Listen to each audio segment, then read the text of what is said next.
तो anterior abdominal wall के video के बाद हम देखेंगे कि when we remove the flat muscle layer, all the flat muscles जो हैं एब्डोमिनल वॉल के, जो 5 फ्लैट मसल्स हमने देखे थे, उनको हटाने के बाद कैसा अंदर से एब्डोमिनल कैविटी हमें विजुलाइज होगा। ठीक है, तो this is just about the visualization of the abdominal cavity. तो समझ लीजिए कि हमने यहाँ से ये पूरा थोरैसिक केज रिट्रैक्ट कर दिया। So what is the first thing that you will see? Obviously आप देखोगे पहले डायफ्राम, राइट? तो डायफ्राम कौन सा स्ट्रक्चर होता है? डायफ्राम वो स्ट्रक्चर होता है जो थोरैक्स और एब्डोमेन को सेपरेट करता है, राइट? तो डायफ्राम कैसा है? मस्कुलो टेंडिनस स्ट्रक्चर। ये मसल है दोनों साइड से और बीच में होता है आपका टेंडिनस स्ट्रक्चर, राइट?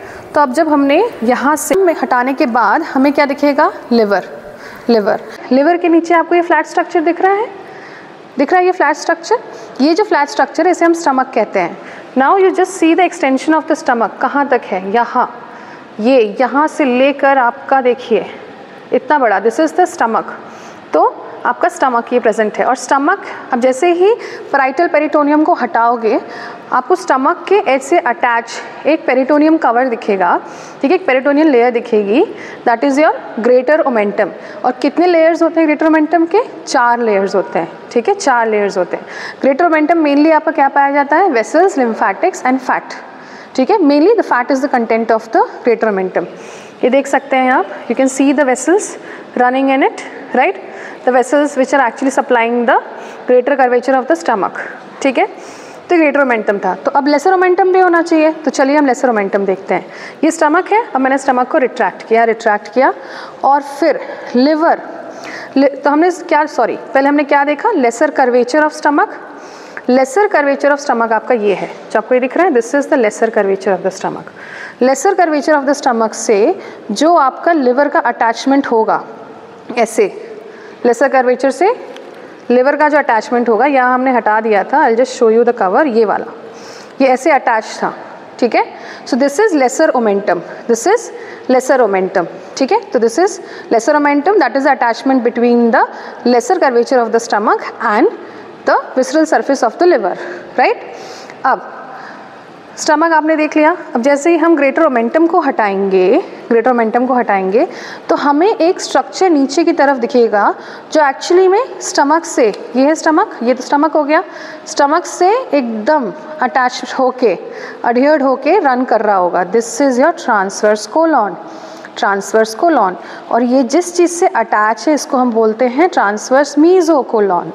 इसीलिए स्टमक बेड का जब स्ट्रक्चर हम पढ़ेंगे आगे तो हमें पता चलेगा कि transverse mesocolon is also the part of the stomach bed. तो ये रहा ट्रांसवर्स कोलॉन और उससे किससे अटैच है? ये ट्रांसवर्स मीजोकोलॉन से, ठीक है, जो इसको पोस्टीरियर एब्डोमिनल वॉल से अटैच करता है, राइट? सारा अभी थोड़ा कंफ्यूजिंग लग रहा होगा, आप बस सबका प्लेसमेंट देखते जाइए। स्टमक देख लिया आपने, लिवर देख लिया, दोनों के बीच का अटैचमेंट देख लिया, राइट? अब जैसे ही मैंने इसको हटाया ग्रेटर ओमेंटम को, I can see the coils of small intestine, है ना, कॉइल्स ऑफ स्मॉल इंटेस्टाइन। और आपको ये बात तो पता होगी, जो ड्यूडेनम है उसका फर्स्ट पार्ट जो होता है, जैसे ये स्टमक है तो स्टमक का पाइलोरिक एंड है, देखिए ये मोटा सा एकदम सर्कुलर टाइट, ये होगा पाइलोरिक एंड। उसके बाद जो आपको दिखेगा जो अपवर्ड और लैटरली जा रहा होगा वो होगा first part of duodenum. First part of duodenum क्या होता है? इंट्रापेरिटोनियल। अब सेकेंड पार्ट के पास जाएंगे हम, देखिए ये सेकेंड पार्ट ऑफ ड्यूडेनम है। यहाँ से आपको थोड़ा डिसेक्शन करना पड़ेगा आगे, क्यों? क्योंकि यहाँ पे रेट्रोपेरिटोनियल होता है duodenum. Second part, third part and fourth part जो होगा रेट्रोपेरिटोनियल। अब उसके रेट्रोपेरिटोनियल होने की वजह से आपको सारे स्ट्रक्चर जब तक आप पेरिटोनियम नहीं हटाते हो नहीं दिखेंगे, ठीक है। अभी इसमें आपको क्या दिखेगा? जैसे सेकेंड पार्ट ऑफ ड्यूडेनम है तो देखिए यहाँ पे आपको पैनक्रियाज का हेड दिख रहा होगा, this is the head of the pancreas which actually is present in the C shape part of the duodenum, ठीक है। अभी इसको हटाया हमने, हम आए यहाँ पर मेजेंट्री पर, तो दिस इज मेजेंट्री, ये देख रहे हैं, ये तो कॉइल्स हैं, इंटेस्टाइन के कॉइल्स हैं, किसके? मेनली जेजुनम के और इलियम के, ठीक है, ड्यूडेनम के नहीं, जेजुनम और इलियम के। ये कैसा लग रहा है? जैसे फ्रॉक का कोई फ्रिल हो, जैसे मैं इनको साथ में पकड़ लूँ स्मॉल इंटेस्टाइन को, this is small intestine, this whole thing is small intestine. ये कैसा लग रहा है? फ्रिल ऑफ फ्रॉक, और ये क्या है, ये है उस फ्रॉक का एक्सटेंशन, राइट, एक्सटेंशन। ये तो एजेस हो गए, तो एक्सटेंशन किससे, फैट से भरा हुआ है। It is mainly made up of fat. Mesentery होता क्या है, मेसेंट्री है आपका पेरिटोनियम का ही मॉडिफिकेशन, जिसका काम क्या होता है, coils of small intestine, mainly the jejunal and the ileal coils को पोस्टीरियर एब्डोमिनल वॉल से, ये आपका है पोस्टीरियर एब्डोमिनल वॉल, ये देखिए, ये इससे हैंग करके रखना, राइट। तो अब हम देखेंगे एक्सटेंशन कहाँ से कहाँ तक होता है मेसेंट्री का। मेसेंट्री का एक्सटेंशन होता है, जैसे ये आपका यहाँ पे जेजुनम स्टार्ट हुआ है, यहाँ पे होगा आपका fourth part of the duodenum, ठीक है, रेट्रोपेरिटोनियली प्रेजेंट है fourth part of the duodenum, और ये स्टार्ट हुआ जेजुनम। कैसे पहचाना, जेजुनम जहाँ स्टार्ट होगा वहाँ पे ही आपका मेसेंट्री स्टार्ट हो जाएगा। तो मेसेंट्री जहाँ स्टार्ट हो रही है, इसका मतलब कॉइल क्या बन गया, जेजुनम, ठीक है। तो ड्यूोडेनो जेजुनल फ्लेक्सर, यानी जहाँ पे ड्यूोडेनम से जेजुनम में टर्न आ रहा है, लेफ्ट साइड में ड्यूोडेनो जेजुनल फ्लेक्सर से लेकर ओब्लिकली देखिए ये ओब्लिकली जा रहा है, ओब्लिकली आपका आएगा अटैचमेंट यहाँ पर, ये देखिए ये एरिया देख रहे हैं, this is right sacroiliac joint, right sacroiliac joint जो आपके राइट इलियाक फोसा के पास पड़ता है, ठीक है, राइट सेक्रोइलियाक जॉइंट।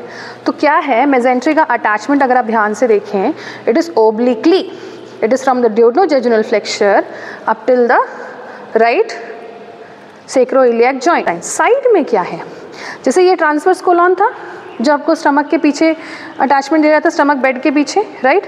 तो आपने देखा ये फ्रीली मोबाइल है ना, ट्रांसवर्स कोलॉन फ्रीली मोबाइल है, लेकिन जब मैंने इसको पीछे ट्रेस किया मुझे क्या मिला, ascending colon, this is ascending colon. कैसे पता ये असेंडिंग कोलॉन है, पहली बात तो राइट साइड में है, दूसरा can you see this beautiful structure, ये है आपका अपेंडिक्स, ये है आपका अपेंडिक्स। अपेंडिक्स कहाँ मिलता है, इलियोसीकल जंक्शन पे, ये इलियम है, ये सीकम है, और ये हमारा प्यारा अपेंडिक्स है। अपेंडिक्स जो है उसके अराउंड आपका जो पेरिटोनियम का पार्ट प्रेजेंट होगा उसको बोलते हैं मीजो अपेंडिक्स। एंड क्या होता है इंपॉर्टेंस मीजो अपेंडिक्स का, why we should know about mesoappendix, क्योंकि मीजो अपेंडिक्स में ही आपका अपेंडिकुलर आर्टरी रन करती है। तो जब भी अपेंडिक्टमी करना होता है you have to be very cautious, you have to find the appendicular artery and ligate it, and after that only you can do the appendicectomy, ठीक है। तो ये सीकम है, caecum is the first part of the large intestine, then comes the ascending colon.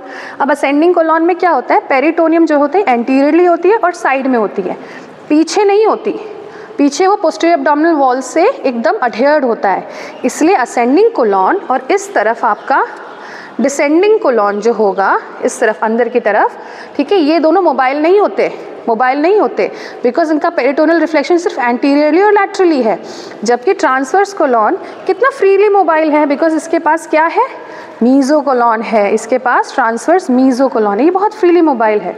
इसका फ़ायदा क्या होता है, जैसे ये स्टमक है, ये ट्रांसवर्स कोलॉन है, ये इसके ऊपर ऐसे होता है, राइट, ठीक है। अब क्योंकि ये मेल बॉडी है इसलिए हमें इसमें क्या नहीं मिलेगा, हम गए पेल्विस में, अब ये पेल्विस है, हमें कैसे पता, ये पोस्टीरियर एब्डोमिनल वॉल आ गया, ठीक है। अब नीचे ये देख रहे हो गोल सा, this is pelvic inlet, pelvic inlet, ठीक है। पेल्विस में क्या मिलेगा हमें, मेनली रेक्टम और ब्लैडर, वो हम बाद में देखेंगे, बस आप देख लो ये पेल्विक इनलेट है, राइट, पेल्विक इनलेट, वो मैं आपको बाद में दिखाऊंगी। तो हमने देख लिया इंटेस्टाइन लार्ज, स्मॉल, ठीक है, लार्ज में हमने असेंडिंग देखा, सीकम देखा, we saw the transverse and descending, right. अब हमने डायफ्राम देखा, let's come on to the ligament of the liver. ये इसके ऊपर से ये लिगामेंट देख रहे हो कितने अच्छे से क्रॉस कर रहा है, this ligament is falciform ligament, falciform ligament. और फेल्सीफॉर्म लिगामेंट क्यों बोलते हैं इसे, क्योंकि ये सिकल शेप्ड होता है, ये यहाँ से लेकर यहाँ अम्बिलिकस अगर है तो यहाँ से लेकर एंटीरियर एब्डोमिनल वॉल पे अटैच होता है नियर द अम्बिलिकस, ऐसे सिकल शेप, ठीक है। यहाँ पे actually parietal and visceral layer of the peritoneum fuse होते हैं और एंटीरियर एब्डोमिनल वॉल पे जाके अम्बिलिकस के पास अटैच होते हैं, तो फेल्सीफॉर्म लिगामेंट, ठीक है। अब उसके देखिए नीचे, can you see this, can you see this, इसके लोअर एज में आपको एक वेसल दिखे, सॉरी एक लिगामेंट दिखेगा। एक्चुअली ये आपके फीटल लाइफ में एक वेसल होती है, उस वेसल को हम बोलते हैं लेफ्ट अम्बिलिकल वेन। तो left umbilical vein adult life में क्या बन जाती है? Ligamentum teres. Ligamentum teres, teres का मतलब होता है राउंड, ठीक है। तो ये आपके lower edge of the falciform ligament का कंटेंट होती है, राइट? समझ गए आप? एक एरिया जो बाद में जब हम लिवर डिस्कस करेंगे तो आपको दिखेगा, that is the bare area of the liver. You can I think see this is the, एक minute, bare area of the liver. Bare area, bare area का क्या मतलब होता है? यहाँ पे कोई पेरिटोनियम रिफ्लेक्शन नहीं होता। तो इससे क्या होता है, डायफ्राम डायरेक्ट कांटेक्ट में होता है इस एरिया से, तो लिम्फेटिक और वीनस एक्सचेंज यहाँ पे डायरेक्ट हो रहा होता है, तो मेटास्टेसिस के चांसेस होते हैं, राइट? अब स्टमक और लिवर के बीच में मैंने आपको क्या दिखाया था? लेसर ओमेंटम दिखाया था, राइट? Lesser omentum. अब उससे ज़्यादा मैं आपको ये उसके बाद में ये बताना चाहूँगी, लिवर के नीचे जो होता है दिस इज गॉल ब्लैडर।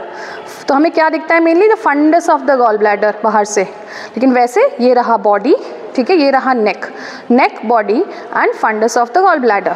अब गॉल ब्लैडर है and what is this is portal triad. This is portal triad. इसको फाइन डिसेक्शन करके मैं अच्छे से आपको दिखाऊंगी, but this is the bile duct, right? Hepatic bile duct actually. यहाँ पे आपकी हेपाटिक आर्टरी है, ठीक है, देखिए यहाँ से आ रही है कॉमन हेपाटिक और यहाँ पे जा रही है प्रॉपर हेपाटिक, ठीक है, और नीचे गैस्ट्रोड्यूडेनल जा रही है, राइट? तो अब यहाँ पर आपको पीछे मिलेगा पोर्टल वेन, ठीक है, वो छोड़िए अभी हम देखेंगे व्हाट इज एपिप्लोइक फोरामेन। तो क्या होता है? ग्रेटर सैक बताया था मैंने आपको, ग्रेटर सैक समझ लीजिए, ये पूरा ग्रेटर सैक ही होता है। Peritoneum, parietal layer of peritoneum के नीचे आपको जो भी मिलेगा that will be greater sac, जबकि लेसर सैक जो होता है वो स्टमक के पीछे होता है और उसके बियॉन्ड भी होता है, यानी कि लेसर ओमेंटम और स्टमक के पीछे। तो कैसे एंटर करेंगे हम? एपिप्लोइक फोरामेन के थ्रू। ये देखिए, ये स्टमक था, मैंने जैसे लेसर ओमेंटम जैसे ये अटैच किया अभी यहाँ पे, ठीक है, ये अटैच किया लेसर ओमेंटम, तो लेसर ओमेंटम और स्टमक के पीछे आपका जो एरिया होगा उसे बोलेंगे हम lesser sac. That's how you enter in the lesser sac via the epiploic foramen. तो ग्रेटर सैक से लेसर सैक का कम्युनिकेटिंग चैनल है। यहाँ से मैंने डायफ्राम को हटाया, डायफ्राम को हटाते ही यहाँ पे मुझे देखिए एक स्ट्रक्चर मिला लेफ्ट साइड में। Can you see this? This is spleen, this is spleen. Such a beautiful structure on the left side you can see. Now between the stomach and the spleen एक ligament होता है, ठीक है, ये देखिए ये वाला। Can you see this? Between the stomach and the spleen there is a ligament. This ligament is gastrosplenic ligament. Gastrosplenic ligament, ठीक है। And between the stomach and the diaphragm, I hope आपको दिख रहा हो, बिटवीन द स्टमक ये diaphragm है और ये स्टमक है, राइट? तो between the stomach and the diaphragm you can see this continuity, this is gastrophrenic ligament. Gastrophrenic ligament. Lienorenal ligament के लिए मुझे और डिसेक्ट करना होगा और लेफ्ट किडनी तक जाना होगा, राइट? तो अभी मैं आपको नहीं दिखा सकती वो। तो स्प्लीन हुआ, right? So this is what superficially you will see when you just open the abdominal cavity. This is how it will be seen. First thing that you will encounter is the greater omentum like this, beautifully covering the small intestine. The next thing that you will see is the liver, which will be covered by the ligaments and of course the diaphragm covering it like this. And on the edge of the liver you will see the greater curvature of the stomach, right? So this was about the abdominal cavity, what you are going to see. If there is anything left, please comment में बता दीजिएगा, मैं उसके ऊपर भी further video बना दूँगी. Thank you.